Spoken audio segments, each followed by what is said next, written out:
नमस्कार, आपण पाहत आहे भांडा फोड न्यूज. एका दमात भ्रष्टाचारी कोमात.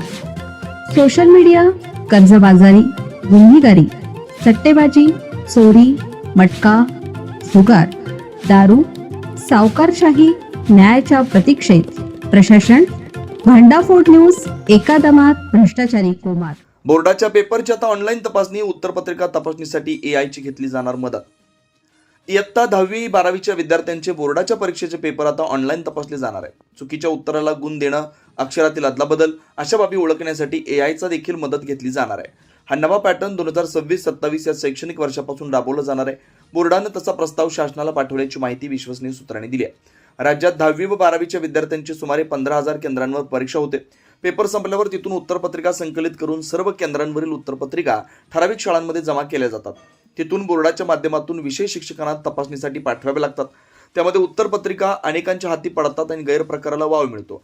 दुसरीकडे विषय शिक्षकांनी तपासलेल्या उत्तरपत्रिका मॉडरेटरकडे जमा करायच्या. तिथून पुढे चीफ मॉडरेटरला द्याव्या लागतात.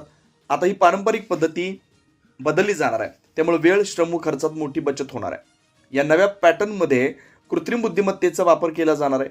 चुकीच्या उत्तराला गुण देणं, अर्धवट उत्तराला पूर्ण गुण देणं अशा प्रकाराला AI मुळे आळा बसेल असा विश्वास बोर्डाच्या अधिकाऱ्यांनी व्यक्त केला. मध्य प्रदेशात हा पॅटर्न पहिल्यांदा राबवण्यात आला. त्यानंतर आता CBSE बोर्डाने हा पॅटर्न अवलंबण्याचा निर्णय घेतला. पुढील शैक्षणिक वर्षात महाराष्ट्र राज्य माध्यमिक व उच्च माध्यमिक शिक्षण मंडळ हा पॅटर्न राबवणार आहे. नव्या पद्धतीनुसार पेपर संपल्यावर त्याच केंद्रांवर उत्तरपत्रिकांचं ऑनलाईन स्कॅनिंग होईल. बोर्डाला विषयनिहाय त्या उत्तरपत्रिका दिसतील. उत्तरपत्रिका तपासणाऱ्या विषयनिहाय शिक्षकांची माहितीही बोर्ड जमा करणार आहे. त्यानुसार प्रत्येक विषयाच्या उत्तरपत्रिका त्या विषय शिक्षकांना त्यांच्या लॉग इनवर तपासणीसाठी जातील.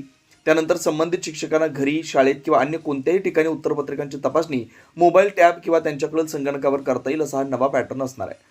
मध्य प्रदेश नंतर आता CBSE बोर्डानं 10वी 12वीच्या परीक्षेतील विद्यार्थ्यांचे पेपर ऑनलाईन तपासण्याचा व त्यात AI चा वापर करण्याचा निर्णय घेतला. स्टेट बोर्डाचा देखील त्या दृष्टीने विचार सुरू आहे. पण पुढे शासन स्तरावर वरिष्ठ अधिकारी त्या संदर्भातील अंतिम निर्णय घेतील.